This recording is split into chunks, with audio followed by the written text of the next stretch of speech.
Hace un tiempo leí la crónica del descubrimiento del río Amazonas realizado al mando del explorador español Francisco de Orellana. En ella el cronista sostenía que el Imperio Español era el único que podría haber realizado la colonización de América.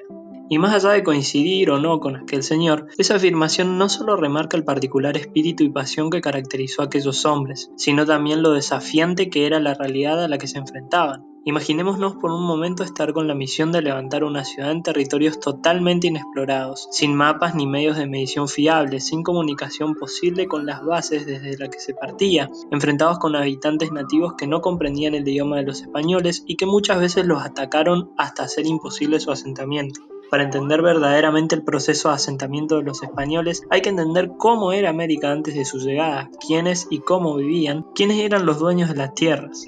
A su vez, es útil analizar las primeras corrientes de españoles que intentaron establecerse y en qué condiciones se desarrolló su tarea. Hay que decir también que es de importancia saber sobre aquellos pueblos porque son parte de nuestra historia, en tanto que muchos lograron o bien adaptarse y sobreponerse a los españoles o mestizarse, extendiendo su influencia cultural hasta la actualidad, al punto de que muchos pueblos originarios se consideran hasta el día de hoy como supervivientes de la conquista y reclaman las tierras que entienden suyas. Pueblos originarios. Empezando por lo primero, la llegada del hombre a América es centro de muchas polémicas y teorías. La más aceptada suele ser la que indica que grupos humanos ingresaron al continente americano a través de Beringia, un territorio que solía alzarse en el actual estrecho de Bering hace alrededor de 17.000 años. Sin embargo, hay quienes sostienen que los hombres llegamos mucho antes, y es respaldada por varios descubrimientos arqueológicos aparentemente anteriores a lo que cabría esperar de la teoría del poblamiento tardío. Como nos estamos enfocando en la historia argentina, solo vamos a hablar de los nativos que habitaron el territorio actual del país. Aquí el primer rastro de seres humanos lo constituye el yacimiento arqueológico de Piedra Museo en Santa Cruz, donde los restos analizados son de una antigüedad de al menos 11.000 años. Las pequeñas comunidades se fueron dispersando en el enorme territorio, consolidándose algunos grupos con poblaciones más grandes y que al compartir características similares se unieron para luchar contra otros o para defenderse, en fin, para garantizar su supervivencia. Volviendo a los tiempos que nos ocupan, la población indígena de toda América Española puede estimarse en 11 millones de almas a principios del siglo XVI y cerca de 1,5 millones de estos vivían en lo que después sería el Virreinato del Río de la Plata. Las regiones más pobladas eran el Alto Perú y el Paraguay. En lo que hoy es Argentina, los más conservadores estiman que vivían 300.000 individuos, y pese a ser una escasa población para un territorio tan grande, se dividían en una veintena de grupos étnicos con características físicas y culturales distintas. Desde el punto de vista cultural se pueden dividir en dos grupos básicos, los pueblos cazadores y los pueblos agricultores. Los pueblos cazadores habitaron las zonas llanas desde Tierra del Fuego hasta el Chaco y la Banda Oriental, mientras que por el noroeste llegaban hasta el borde oriental de Tucumán y Salta. Su organización y estado cultural eran muy primitivos. Los guaycurúes y los lules se destacaban por su temperamento guerrero y agresividad, en tanto que los indios patagónicos fueron tenidos casi siempre por pacíficos. Eran básicamente monoteístas, creían en un ser supremo junto a una multitud de espíritus menores y en la supervivencia del alma. Su organización social se limitaba a formas familiares generalmente. Su aporte cultural y étnico a la futura sociedad criolla fue prácticamente nulo, por dos razones principales. Primero porque eran muy conflictivos y primitivos, y segundo porque habitaban zonas que el hombre blanco ocuparía mucho más tarde, como la Pampa, la Patagonia o el Chaco. Los pueblos agricultores tuvieron una fisonomía más variada. Se pueden dividir geográficamente también en dos grupos, el serrano, que se extendía desde Mendoza y Córdoba hasta Jujuy, y el mesopotámico paraguayo.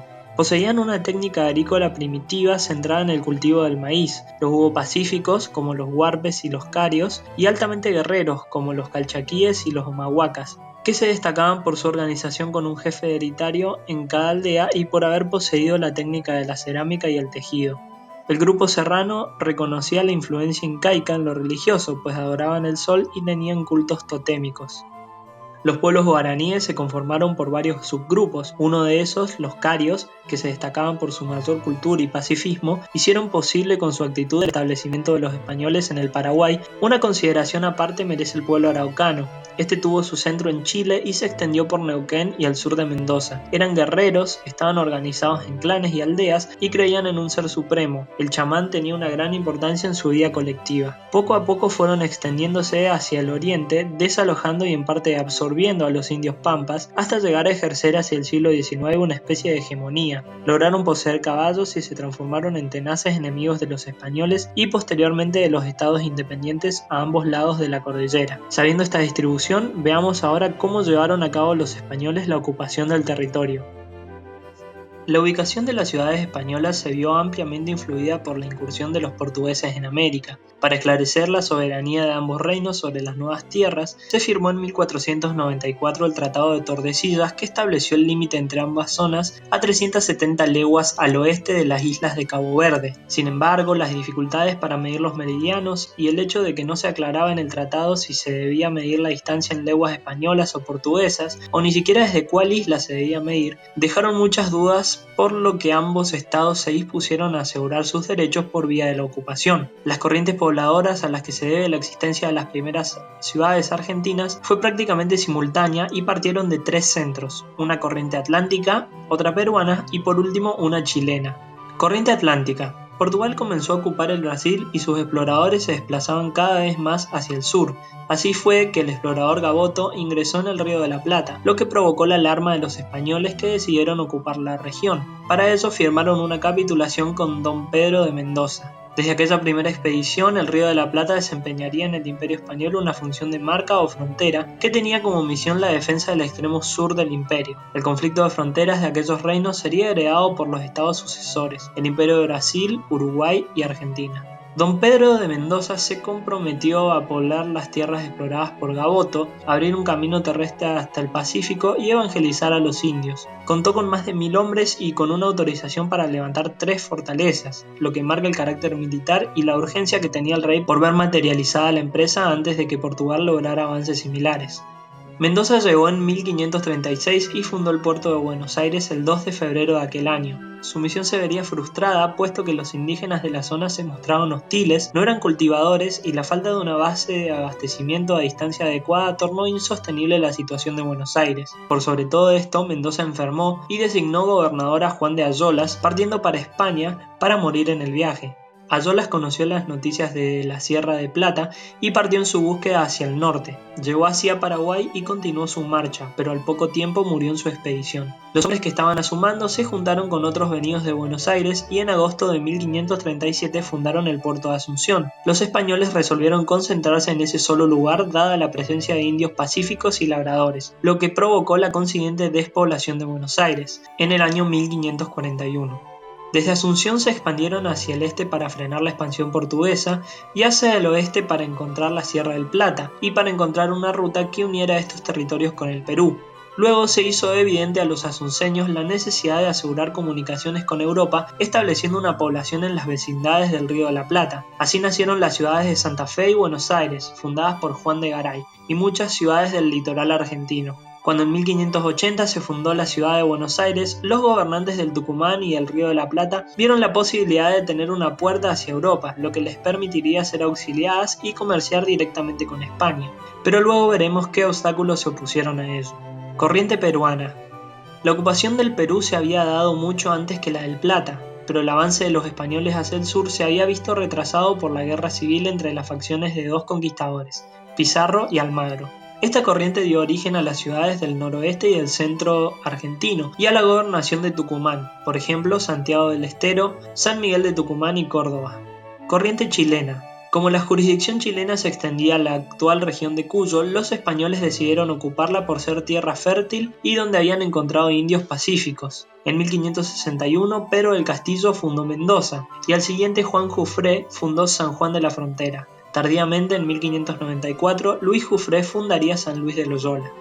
Si te interesa la historia, no dudes en suscribirte y compartir mi contenido. Esta es una serie en la que vamos a recorrer toda la historia de Argentina. La población española llegada al territorio argentino-paraguayo durante el siglo XVI no llegó a 5.000 personas. El origen social de estos pobladores fue semejante al que hemos indicado para América en general.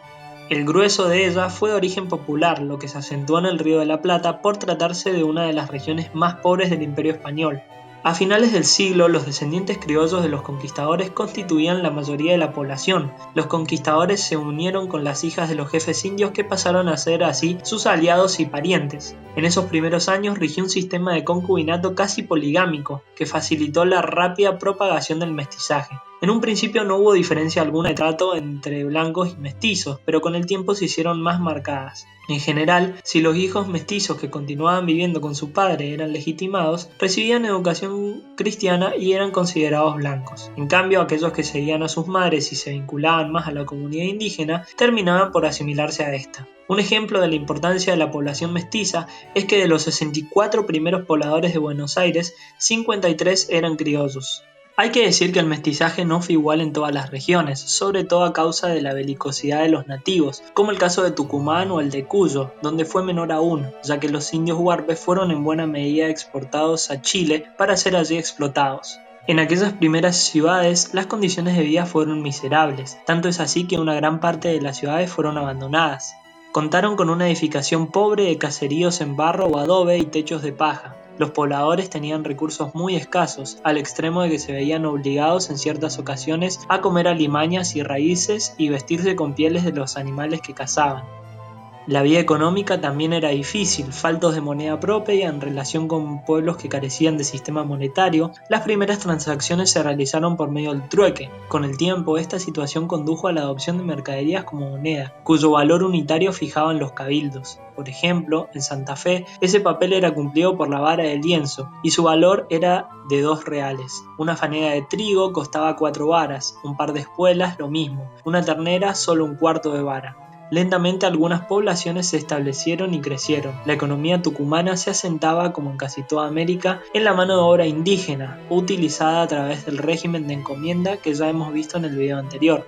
Paraguay, en cambio, sostuvo un régimen de trabajo bastante particular. La sumisión voluntaria de los indígenas y las alianzas llevaron a los indios a proveer a los españoles de los productos por ellos cultivados y de mano de obra gratuita. La encomienda en Paraguay no fue necesaria. América aportó a la agricultura europea nuevas especies como maíz, cacao, papa, tabaco, maní, tomate, etc. Los españoles dependieron para su sustento de estos productos autóctonos, aunque trajeron los suyos y lentamente en torno a cada poblado se cultivaron trigo y hortalizas y se plantaron olivos y vides. Pedro de Mendoza trajo los primeros caballos que constituyeron la actividad ganadera durante algún tiempo. Más tarde, desde el Perú y Brasil se introdujo ganado bovino y vacuno. Pronto estos ganados proliferaron y excedieron las necesidades de los pobladores, convirtiéndose en un alimento barato y abundante que desde entonces sería fundamental en la dieta argentina. Las nuevas poblaciones eran surtidas de productos europeos a través de Lima, desde Panamá, sistema adoptado por razones económicas, la concentración de productos y flete bajo el monopolio sevillano, y militares, puesto que otorgaba defensa contra los corsarios y piratas, para los que era muy difícil acceder al Océano Pacífico. La reaparición del puerto de Buenos Aires permitía una modificación del esquema implantado, pero finalmente esto no ocurriría por varias razones. Primero, por los intereses de Lima, Panamá y Sevilla en mantener su negocio. Segundo, por la escasa importancia y poder adquisitivo de Buenos Aires y el Paraguay. Tercero, el sistema de organización español se caracterizaba por ser centralista, lo que dificultaba la posibilidad de pensar en un desdoblamiento del flujo hacia aquella parte de América. Buenos Aires nace así como una escala marítima hacia Chile y el norte, y no como un puerto exportador e importador, y fue sostenida por razones de política internacional. La navegación hacia su puerto estaba limitada a buques autorizados con el objeto de mantener a su población. Pronto, Buenos Aires se convertiría ilegalmente en un puerto de actividad mercantil. La actividad comercial ilícita llevó a la clausura del puerto en 1594, lo que volvió a sumir a la población en penurias. El remedio fue el contrabando con la complicidad de las autoridades locales. Todos estos cambios nos acercan al siglo XVII, en el que la actitud del poblador español va a cambiar fundamentalmente. Los colonos dejarán de lado las atracciones de las leyendas y tesoros y se aplicarán cada vez más a la tarea de trabajar la tierra y evangelizar a los indios.